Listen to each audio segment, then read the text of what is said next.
Est-ce que je ne serais pas ridicule en faisant des vidéos sur YouTube? Est-ce que via ma personnalité, je pourrais intéresser les gens à regarder mes vidéos? Oh! J'ai trouvé, je vais poser des questions sur Google.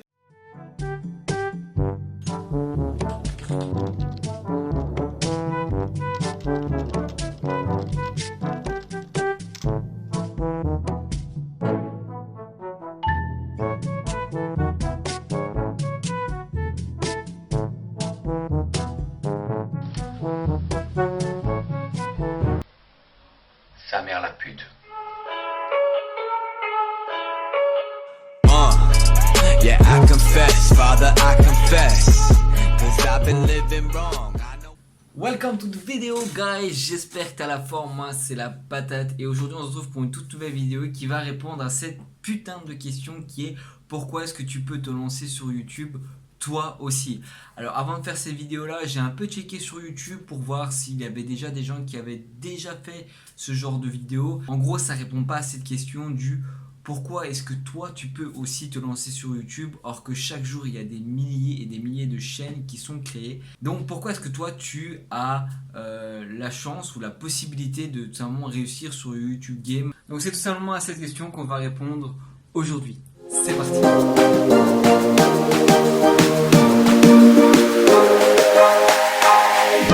Alors la première question qu'on va répondre c'est pourquoi est-ce que toi tu aurais aussi du succès si aujourd'hui tu te lançais sur YouTube? Alors déjà pour te donner un premier élément de réponse, je vais te rediriger vers la vidéo de la semaine dernière que j'ai postée sur ma chaîne YouTube. Donc je foutrai une annonce juste ici au-dessus et tu pourras aller checker cette vidéo là qui va répondre en une grande globalité. Donc je vais juste faire un bref résumé de la vidéo de la semaine dernière parce qu'il y a toujours des flemmards et je sais qu'il y a des gens qui ne vont pas prendre 18 minutes de leur vie pour aller revoir la vidéo en entière. Donc en gros, tu dois vraiment répondre à un besoin sur YouTube. C'est-à-dire qu'avant de te lancer, qu'est-ce que tu vas faire sur YouTube? Quelle activité tu vas faire et qui va répondre à un besoin du marché? Donc quelles sont les vidéos que tu vas créer qui va pouvoir apporter de la valeur, un maximum de valeur aux personnes qui vont regarder ta vidéo? Imaginons que tu es hyper doué dans l'humour. Eh bien, si maintenant tu es hyper doué dans l'humour et qu'autour de toi tu fais rigoler un maximum de personnes, la valeur que tu vas apporter aux gens qui vont regarder tes vidéos, c'est un divertissement humoristique tout simplement. Ou imaginons que maintenant tu es, je sais pas moi, tu es quelqu'un qui a lu énormément de livres de développement personnel, qui a parcouru, qui a acheté énormément de séminaires sur internet, etc. Et que tu as vraiment énormément de connaissances dans le développement personnel. Et bien tu peux partager cette connaissance-là aux gens qui eux n'ont pas eu le temps ou qui n'ont tout simplement pas pris l'effort d'aller chercher un livre de développement personnel. Tu peux leur faire une vidéo d'environ 10-15 minutes pour parler d'un sujet précis et donc du coup leur apporter de la valeur en termes de développement personnel. Alors je vais vraiment te donner ici quelques marchés que tu pourrais éventuellement pénétrer via une activité sur ta chaîne YouTube et que pour moi aujourd'hui ce serait vraiment très intéressant que tu te lances dans ces marchés là. Alors le premier business pour moi c'est le business du développement personnel ou tout simplement apporter des informations concrètes aux gens pour pouvoir faire en sorte qu'ils puissent créer eux-mêmes leur business ou qu'ils puissent tout simplement élever leur vie. Donc ça c'est vraiment un business qui pour l'instant est en train d'exploser sur YouTube. Il y a de plus en plus de personnes qui créent des vidéos sur ce sujet là. Malheureusement il y a certaines personnes qui ne sont pas du tout crédibles parce qu'en fait ce qu'ils font c'est qu'ils lisent un livre de développement personnel et puis ensuite tout simplement ils vont faire une vidéo sur ce livre là, mais à quoi ça sert que tu fasses une vidéo sur ce livre là si au final toi-même tu n'appliques pas ces astuces qui sont dans ce livre là? Ça ne sert strictement à rien. Aujourd'hui si je dois prendre mon exemple à moi, tu as juste à venir dans ma chambre, regardez, j'ai une énorme bibliothèque remplie de livres de développement personnel sur le leadership, sur la communication, sur les relations sociales, sur la gestion financière, sur l'entrepreneuriat, sur le mindset qu'un entrepreneur doit avoir. Bref, il y a vraiment pas mal de livres. Il y a aussi des livres sur la nutrition, sur le sport. Du coup, vraiment, ma chaîne en fait, je l'ai créée dans l'unique et optique but d'apporter un maximum de valeur aux personnes qui cherchent ces informations-là, parce que ça fait maintenant 4 ans que je fais du développement personnel et que je lis des livres chaque jour, je lis un livre par semaine et que j'essaye d'appliquer un maximum les conseils et les outils qui sont donnés dans ce livre. Et aujourd'hui si je crée cette chaîne YouTube, c'est justement pour pouvoir partager mon expérience et mes connaissances dans ces domaines-là pour pouvoir apporter à nouveau un maximum de valeur aux gens autour de moi. Alors le deuxième marché dans lequel tu pourrais te lancer, c'est dans le sport et la nutrition. Pourquoi? Parce qu'aujourd'hui de plus en plus de gens veulent se remettre en forme et malheureusement les gens sont un peu fainéants. Ça veut dire qu'ils vont pas passer des heures et des heures à aller checker des sites internet ou à regarder des vidéos ou même à acheter un bouquin et devoir lire un bouquin d'environ 300 à 400 pages. Les gens ont la flemme. Aujourd'hui, l'idéal c'est que tu commences à créer des vidéos sur ta chaîne YouTube pour vraiment donner des conseils qui sont bons, qui sont utiles. Parce que oui, il y a de plus en plus de chaînes qui créent justement cette activité-là de partage de connaissances sur la nutrition et le sport, mais malheureusement beaucoup de chaînes sont en train de se disperser, mais un truc de fou furieux, au lieu de rester sur la base, le fondement de la nutrition et être extrêmement éducatif. Ça veut dire de parler simplement aux personnes de la manière la plus simple, la plus conventionnelle et que tout le monde comprenne ce que la personne veut dire. Si vraiment je devrais te donner un conseil, si tu veux vraiment créer une chaîne YouTube sur le sport et la nutrition, c'est de rester le plus simple possible, de rester sur la base de la nutrition et du sport et de pas te casser la tête à aller chercher des articles de fou. Ok, ça tu pourras faire éventuellement par après si tu veux, mais aujourd'hui l'idéal c'est que quand tu fais une vidéo tu dois rester sur la base. Point barre. Mais vraiment, si tu veux te lancer sur YouTube avec ce concept là, reste sur la base et tu verras que si tu es simple, que tu t'y connais. Parce que oui, il faut s'y connaître, hein. C'est pas en faisant 3 mois de musculation ou de nutrition que tu peux commencer à te dire, commencer à donner des conseils sur la nutrition. Pour moi, honnêtement, il faudrait au moins 3 à 4 ans de musculation et de nutrition pour pouvoir commencer à donner des conseils. Avoir une crédibilité, il faudrait facilement avoir 3-4 ans de musculation et de nutrition derrière toi pour pouvoir donner des conseils là-dessus. Donc vraiment, ne commence pas à faire le kéké comme certains après 3 mois de nutrition et de sport, ils sont là sur YouTube. Oh, t'as vu comment je suis musclé? Mais mon pote, 30 secondes, repose-toi et ensuite remets un peu tes idées en place et puis fais des vidéos éventuellement dans quelques mois, quelques années qui vont arriver. Ok, donc, pratique la musculation et la nutrition et quand vraiment tu te sentiras avec des résultats bien potables sur toi, ben là donne des conseils. Mais quand t'as pas de résultats, évite de faire ça après 3 mois de muscu. Alors le troisième marché, c'est te lancer dans le marché du business. C'est-à-dire que tu vas en fait créer des vidéos qui vont parler essentiellement du business. Donc là où ça va être chaud, c'est comme je te l'ai dit, là il y a une sacrée barrière à l'entrée. Ça veut dire que si tu vas parler de business, il va falloir que toi-même tu aies un business qui réussit très bien. Ça veut dire que ton business ne doit pas être YouTube. Tu dois avoir à côté de YouTube un autre business qui te rapporte beaucoup d'argent. Tu comprends? Si maintenant tu te lances sur YouTube et que tu donnes des conseils sur le business, que sur le business, et qu'au final tu n'as même pas une entreprise à côté de ta chaîne YouTube qui génère au moins, je sais pas moi, 10 000, 20 000 euros par mois, voire plus. Mais à quoi ça sert de donner des conseils sur le business si tu n'as pas un business qui fait au moins des chiffres très rentables, même très rentables? Ça sert à rien. Tu seras pas crédible. Quand les gens vont venir te poser des questions, est-ce que toi tu as des résultats? Ben si tu dis oui, tu mens. Si tu dis non, ben, tu vas te faire passer pour un con. Parce que des fois je vais sur Instagram, je check des comptes sur Instagram et je vois des comptes Instagram qui parlent de succès. Et puis ensuite je regarde leur story, donc ils partagent des citations et tout ce qui s'ensuit. Et ensuite, bon ok, ils ajoutent de la valeur aux personnes qui suivent le compte en question en donnant des citations de motivation, etc. Ok, pas de souci. Mais ensuite ils donnent des conseils sur du business. Et après plusieurs mois, on voit enfin une tête de quelqu'un qui parle d'une formation qu'il vend. Ok? Et dans tout ça, mon gars, t'as donné aucun résultat de toi. T'as donné rien du tout. Et le pire, ce sont les gens qui achètent cette formation-là. Pourquoi est-ce que vous achetez ces formations-là alors que le gars ne vous donne pas de résultat?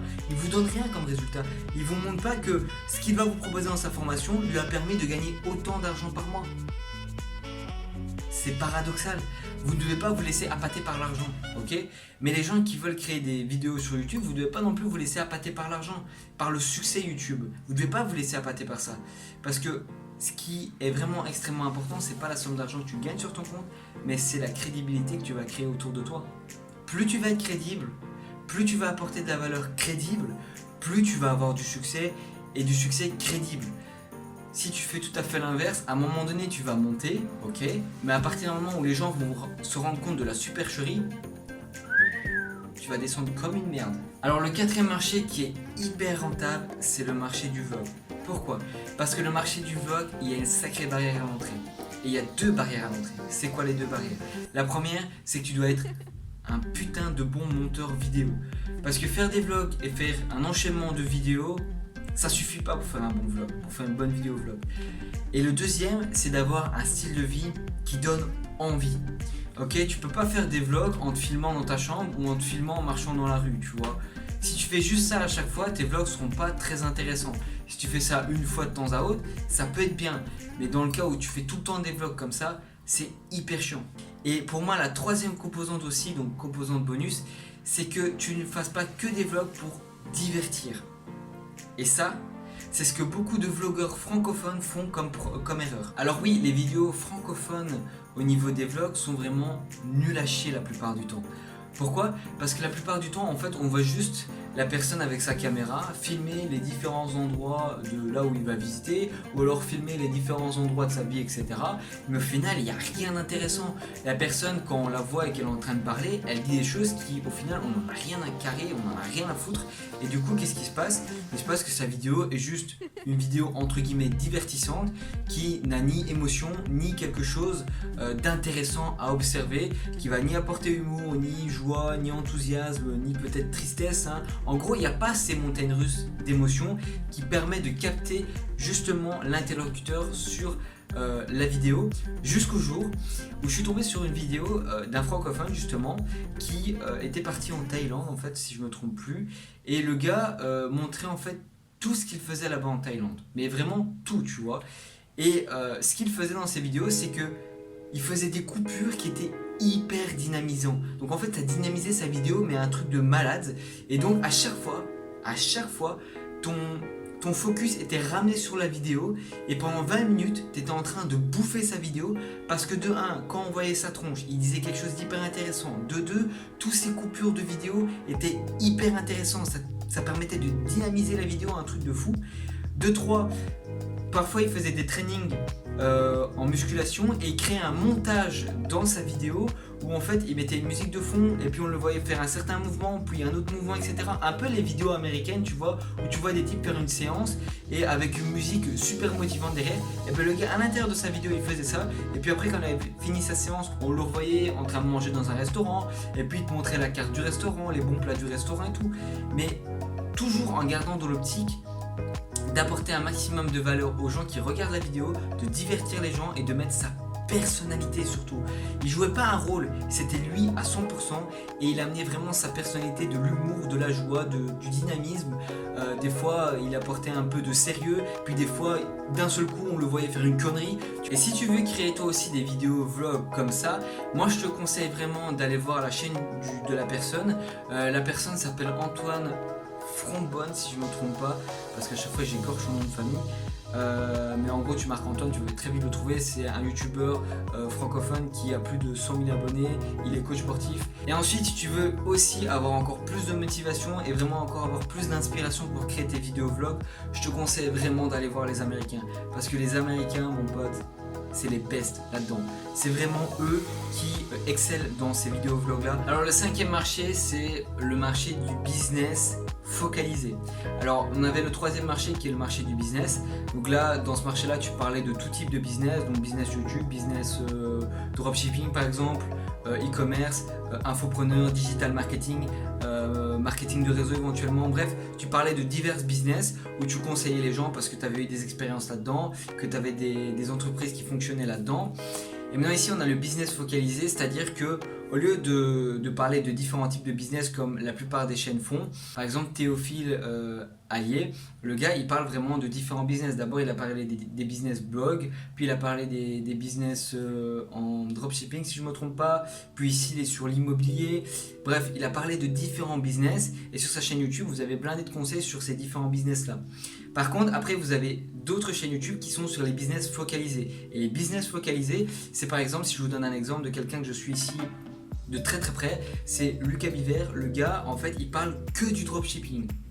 Mais vraiment que du dropshipping. Sa chaîne est bourrée de conseils et astuces que sur le dropshipping. Et bien, si maintenant vous êtes doué dans un business bien précis, pourquoi est-ce que vous ne créez pas des vidéos sur votre business bien précis afin de donner des conseils bien précis sur ce business là. Donc maintenant que je vous ai donné les 5 business que vous pouvez vous lancer aujourd'hui sur le YouTube Game et avoir une possibilité de réussite, parce que comme d'habitude je ne peux pas t'assurer 100% de réussite, Par contre, il y a toujours un petit pourcentage qui t'amène à échouer. Mais la seule façon d'être sûr que tu vas réussir, c'est de faire les choses. Donc maintenant, après avoir donné les 5 marchés que tu dois te lancer dessus, je vais aussi te donner des business sur lesquels tu dois surtout pas te lancer sur le YouTube Game. Alors le premier marché, vous allez vous en douter, c'est le marché du gaming. Et oui, parce que le marché du gaming, maintenant tout le monde peut faire des vidéos sur les jeux vidéo. Il faut plus comme il y a 5-10 ans où il fallait avoir un HDPVR, il fallait avoir un PC de fou, il fallait avoir plein de matériel, etc., des micros et tout pour faire des vidéos de qualité. Aujourd'hui, honnêtement, tu peux acheter des jeux vidéo pour 10 balles en allant chercher des clés sur le net. Les PC qui te permettent de tourner des jeux qui demandent beaucoup de puissance ne coûtent plus si cher que ça. Honnêtement, aujourd'hui, ça coûte plus énormément pour pouvoir créer une vidéo gaming sur YouTube. Une PlayStation 4 à 400 ou 700 balles, un truc dans le genre, et ben, tu peux créer une vidéo gaming très facilement. Du coup, tout le monde peut faire des vidéos gaming et le marché est donc ultra saturé à cause de ça. Mais néanmoins, comme je te dis, l'impossible n'existe pas et il est tout à fait possible de réussir encore aujourd'hui sur le monde du jeu vidéo en devenant exceptionnel. Et pour ce faire, je vais te donner un exemple. Alors le meilleur exemple que j'ai aujourd'hui, c'est WizTug.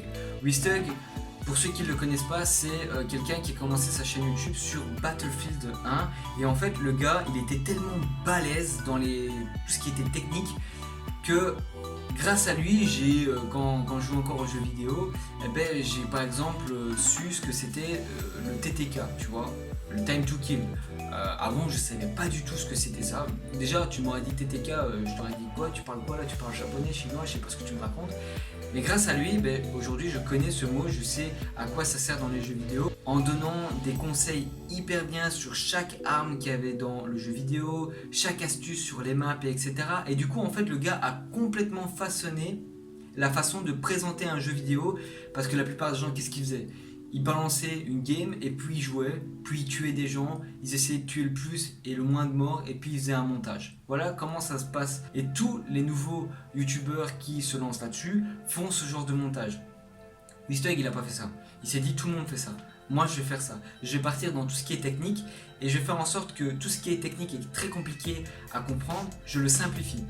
Et juste à sa manière, sa façon de penser, de structurer les choses, il a permis à des choses hyper compliquées d'être simplifiées et de faire comprendre ça à ses abonnés et aux gens qui le suivent. Et sa chaîne YouTube a monté en flèche en l'espace de quelques mois parce que le gars s'est totalement différencié. Il faut vraiment que tu te différencies de tous les autres concurrents. Et donc c'est un peu comme le marketing du réseau. Quand tu rentres dans le marketing du réseau, s'il y a 50 000 personnes sur le marché qui font la même activité que toi, tu vas devoir être exceptionnel. Et sur YouTube, c'est la même chose. Alors le deuxième marché qui aujourd'hui pour moi est un marché assez saturé aussi, c'est le marché de la beauté. Alors oui, ça c'est plus pour les filles. Alors aujourd'hui, vous cherchez des conseils sur la beauté, vous allez tomber sur des vidéos beauté. C'est un truc de malade. Il y a beaucoup de youtubeuses, mais aussi des youtubeurs, des mecs qui font des vidéos beauté, pourquoi pas. Il y en a énormément.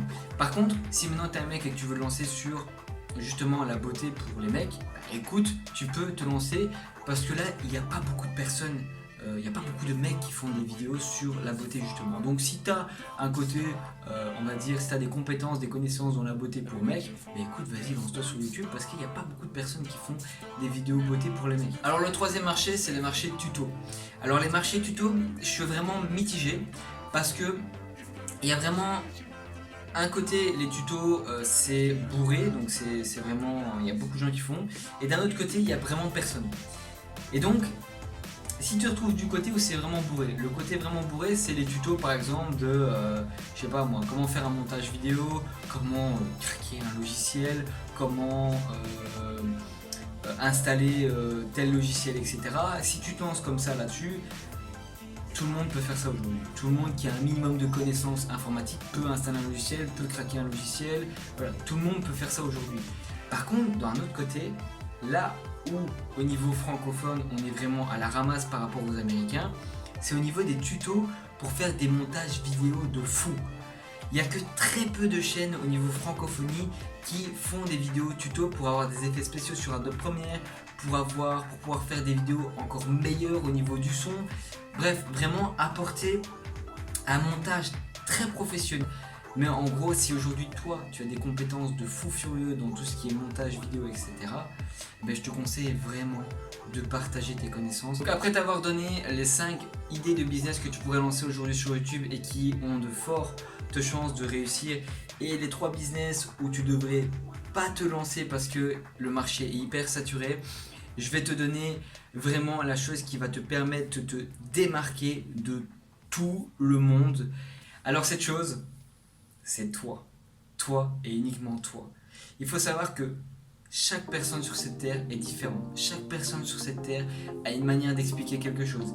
Il a une manière de penser, il a une manière d'agir, il a une personnalité qui est unique.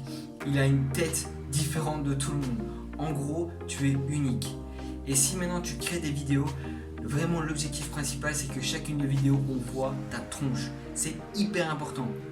Et si tu comprends ça, tu peux être sûr et certain que pour moi, et que tu comprends cette idée que toi-même tu es unique, tout le monde peut se lancer sur YouTube et tout le monde peut réussir sur YouTube. Alors j'aimerais aussi mettre un petit point sur cet aspect-là, que tout le monde peut réussir sur YouTube.